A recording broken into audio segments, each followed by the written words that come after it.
We're back for Chapter 6 of Mrs. Piggle-Wiggle.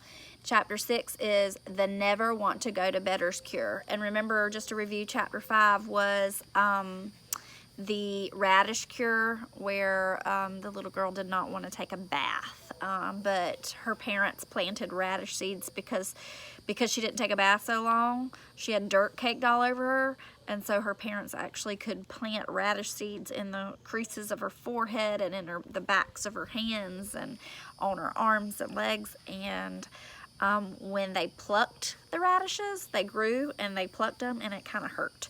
So she decided she wanted to take a bath. So this is Chapter 6, the Never Want to Go to Bedder's Cure. Each evening, as the clock struck 8, Mrs. Gray called Bobby and Larry and Susan. She said, "Come, children, 8 o'clock and time for bed." She tried to make her voice sound cheerful and gay, but actually she felt like groaning because she knew what was coming. First, Susan, Oh, we don't want to go to bed now. Please let us stay up a little while longer. Please, Mother, please. Then Bobby, "We are the only ones in our whole neighborhood who have to go to bed at 8 o'clock. Then Larry, "Mother, nobody, not anybody at all, goes to bed at 8 o'clock. Then Susan again, "Please let us finish this game, please." Then Larry again, "Just one more turn, Mother. It's my turn, Mother, and I haven't won a game this evening. Please."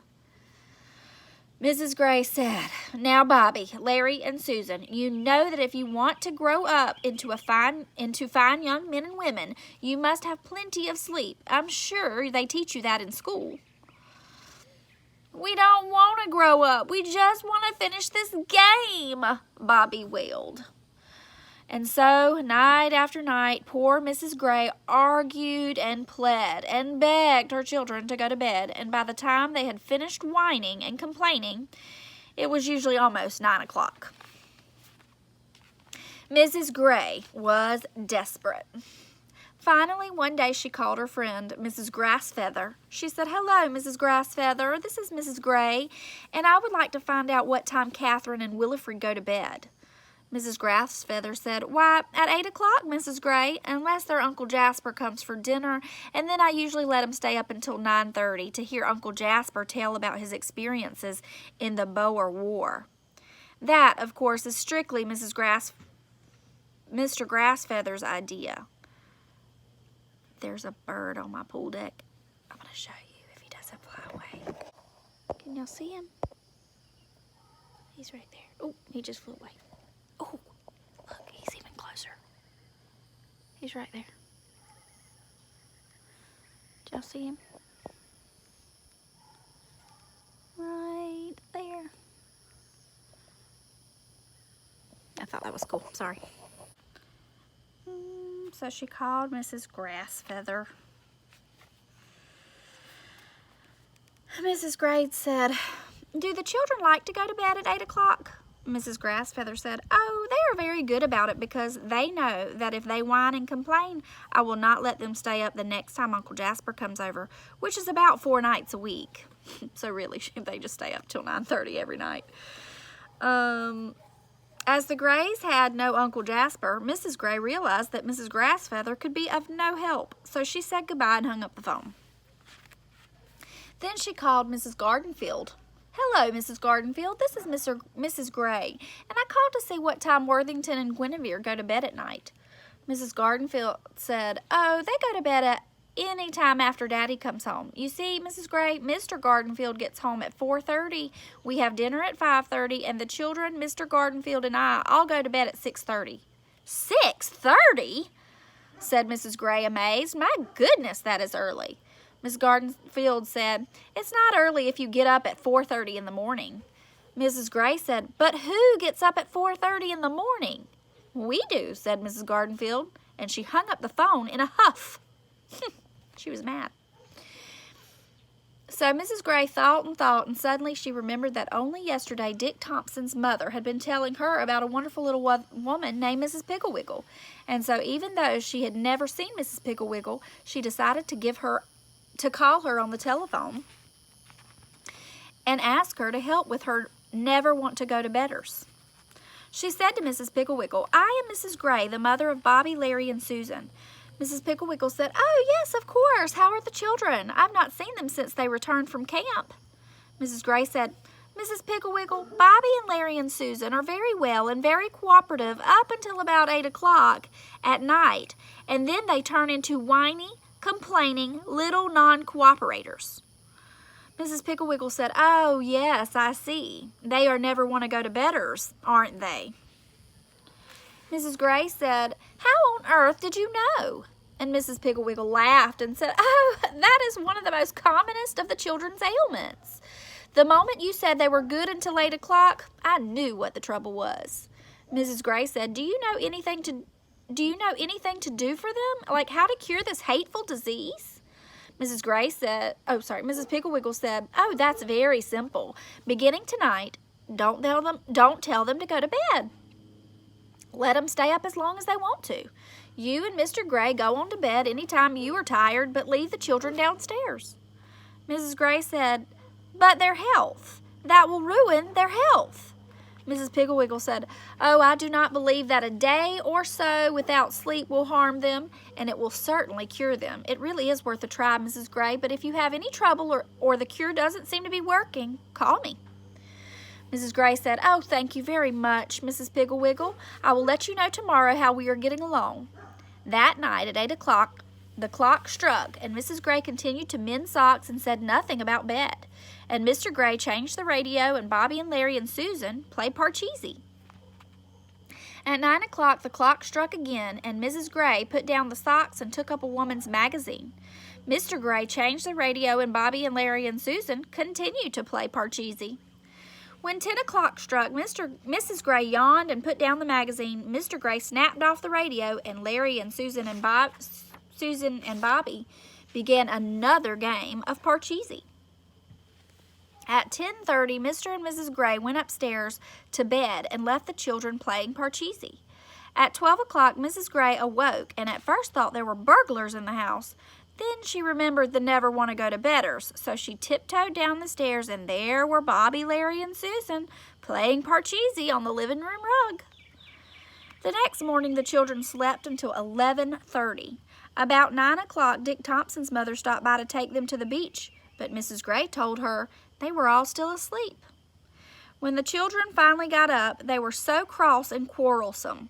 Then their mother told them about Mrs. Thompson inviting them to the beach. They said, "Why didn't she wait for us? Why didn't you wake us up? I think Mrs. Thompson's mean not to wait." Mrs. Gray said, "I see no reason why Mrs. Thompson and Dick should have to have their day spoiled waiting on 3 little members of the all-night Parcheesi Club to get up. Now come and eat your breakfast and stop complaining." That night after dinner, Mr. and Mrs. Gray went to a moving picture show and left Bobby, Larry, and Susan playing tiddlywinks. When the Grays came home about 12:30, the children were still up playing tiddlywinks and quarreling about whose turn it was. The next morning, they had a 9 o'clock dentist appointment, and so Mrs. Gray got them up at 8.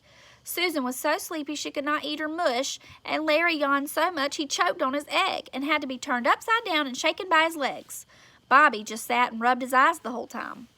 Bobby went to sleep in the car on the way to the dentist. Susan went to sleep in the dentist's waiting room, and Larry slept all the way home. That night, after their parents had gone to bed, Larry said, "Why do we have to stay in the house for all the time? Let's go outside and play."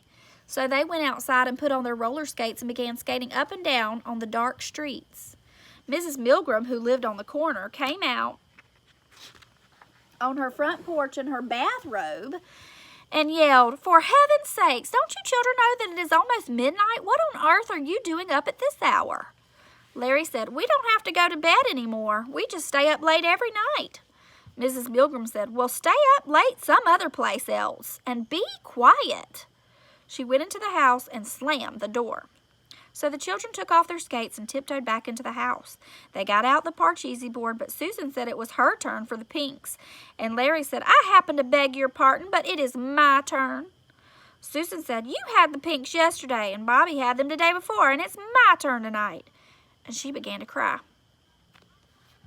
Larry threw the pinks at her, and one of them went into the fireplace, and they had to strain the ashes through their fingers until they found it. When they finally were ready to play, Bobby was asleep with his head on the board, so Susan and Larry played, jumping their men across Bobby's head. This is them playing. That's the light on them playing. Bobby's head's on the board of the Parcheesi board. And Parcheesi, I had to look this up last year when I read this book to my kids. Parcheesi is kind of like the game Sorry.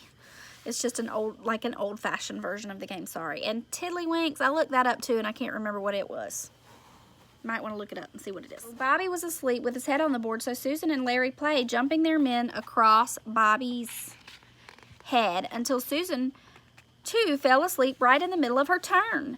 Larry woke Susan and Bobby, and they all went to bed just as the clock struck 1 o'clock.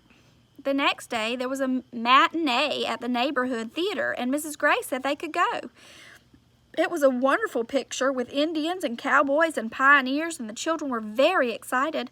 But no sooner had they found their seats and settled back in the nice dark theater when first Susan, then Bobby, and finally Larry fell asleep.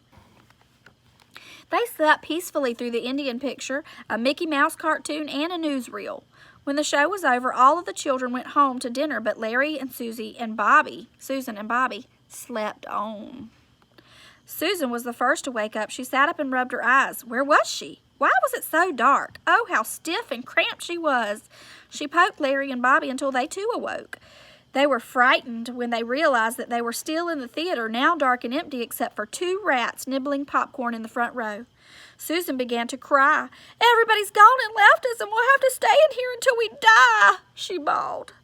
Larry said, Oh, Susan, don't be so silly. All we have to do is walk out the door. Come on, everybody. They groped their way up the aisle to the door, but it was locked. They tried all the doors, but they were all locked. Susan began to cry again. I'm hungry and I want to go home, she wailed. Bobby said, I'll bet there's a back way, Larry. Let's look.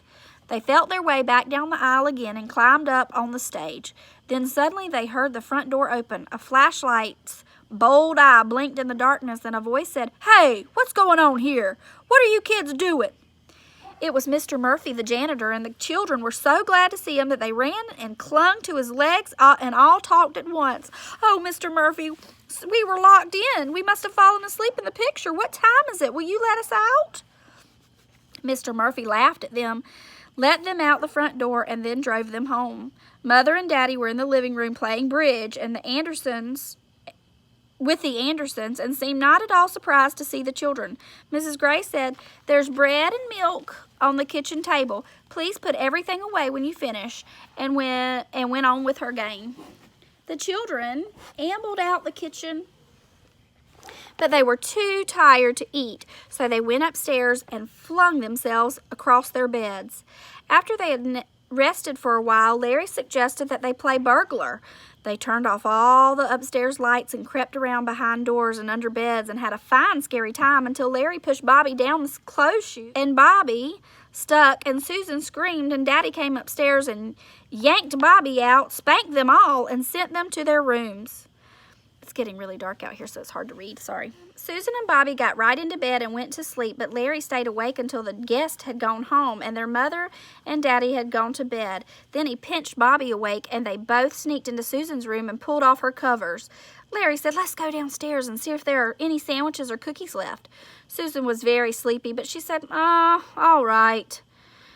There are about 10 little sandwiches, a small dish of salted nuts, 2 little dishes of candy, some olives and pickles, and some chocolate marshmallow cake. Hey, I'm sorry, guys. I had to stop and turn on the light out here, and the bugs are so bad. So I'm going to try and hurry up and finish this up, okay? They were going downstairs to get some food.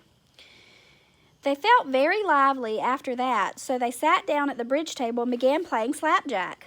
When they finished their last game and the birds were singing and they heard the thump of the morning paper on the porch, they scurried up to bed quickly. The next day was Patsy's birthday. It was a wonderful party with a fish pond and a magician who did tricks and games and balloons and prizes for every child.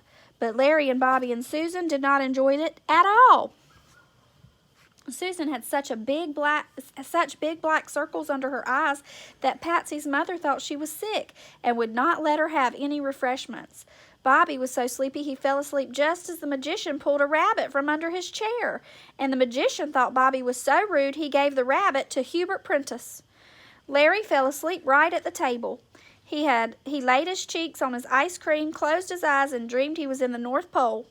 Patsy's mother called all the others to look at him, and he awoke very embarrassed. That night, when 8 o'clock came, Mr. and Mrs. Gray were working on the budget and not saying much. And Susan and Larry and Bobby were sitting on the Davenport pinching each other to keep awake. At last, the clock struck bong, bong, bong, bong, bong, bong, bong, bong. The children jumped up and rushed over to their mother and father. They said, "It is 8 o'clock and time for bed. Please let us go to bed. Please don't make us stay up anymore. Please." Mrs. Gray said, "Well, I thought you enjoyed staying up late. I thought all the children in the neighborhood stayed up late." The children said, "Nobody has to stay up late but us. We just hate it. May we go to bed, please?" Mrs. Gray said, "Very well, children. From now on, if you are good, I will let you go to bed at 8 o'clock every night." See you tomorrow for Chapter 7.